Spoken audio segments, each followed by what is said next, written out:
రెడ్డి మళ్ళీ ఫ్రస్ట్రేషన్ లోనే ఏ విధంగా మాట్లాడినా ఒకసారి కనుక గమనించినట్టయితే ఆయన ఫామ్ హౌస్ లో పట్టుకొని గంభీరంగా చూస్తున్నాడు. ఎవరు చూస్తున్నా గంభీరంగా అచ్చొచ్చిన ఆంబొత్తులాగా నీ కొడుకులు అల్లుని ఊరు మీద వదిలిలో మైసమ్మ మరేమి జాంగిర్పేర్లో జరగకపోయినా కాకపోతులాగా ఊరు మీద పడి మేస్తా ఉన్నారు నీ కొడుకు నీ అల్లుడు. మన జాంగిర్పేర్లో జరగ పోసుకుంటాం కదా మనం. ఇది ఆయన మాట్లాడిన భాష, ఎంత చక్కటి భాష మాట్లాడుతా ఉన్నాడు. వాళ్ళు అచ్చోసిన ఆంబోతుల్లాగా తిరుగుతా ఉన్నారట.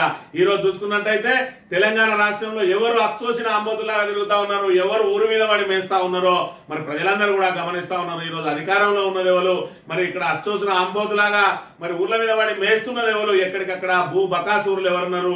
మరి భూములను కాపాడుకోవడం కోసం నాటి బీఆర్ఎస్ ప్రభుత్వ హయాంలో మరి వాటిని ప్రభుత్వ భూములుగా గుర్తించిన తర్వాత కాంగ్రెస్ వచ్చిన తర్వాత మరి అందులోకి పోతే ఆ భూములు మాకు అన్యాక్రాంతం